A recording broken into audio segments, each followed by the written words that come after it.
Welcome as we continue our discussion on accounting for revenue under IPSAS, specifically dealing with non-exchange transactions which are covered under IPSAS 23. Let's talk about stipulations.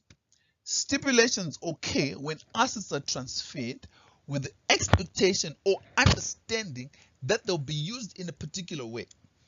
Therefore, that recipient entity will only act or perform in a particular way.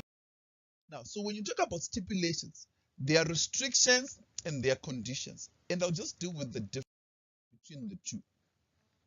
So condition is where the money must be spent as specified or returned to the donor.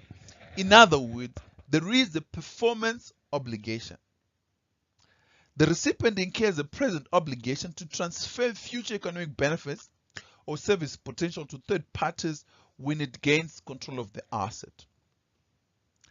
Whereas restrictions, there is no more than a general requirement to spend money in a specified area, but not to retain it if that is not achieved.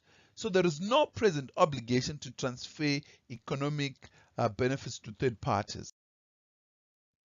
So when you're looking at the difference between when you look at stipulations, conditions, or restrictions, it is necessary to consider the substance of the terms of the stipulations, not merely its legal form.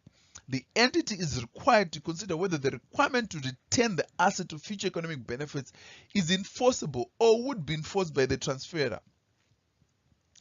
For transactions where the donor entity considers that the donor grantor has imposed conditions, they'll set up a liability for the obligations, generally to the value of the money received, which will be reduced as the conditions are satisfied, i.e. by spending the money or through other actions.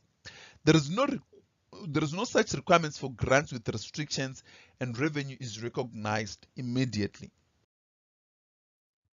Knowledge check. The government made a cash transfer of $50 million to government housing agencies, specifying that an increase in the stock of social housing by an additional 1,000 units over and above the planned increase, use of cash transfers in other ways to support it.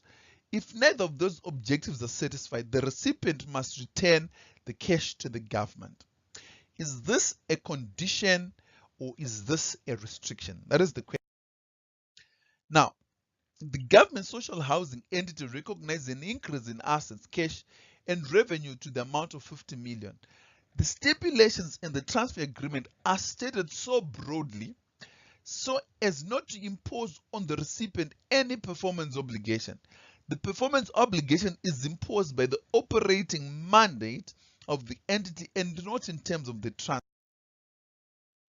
Now, just to deal with a little bit of disclosure requirements, according to IPSAS 23, an entity should disclose the accounting policy for the recognition of revenue from non-exchange transactions, including the major classes thereof, information about the nature of taxes which cannot be measured reliably and therefore not recognized, the nature and types of major classes of bequests, gifts, or donations, the amount of revenue from taxation split by major class, the amount of other revenue transfers from non-exchange transactions, the amount of receivables in respect of revenue from non-exchange transactions, and less the amount of liabilities from received with conditions and from advance payments.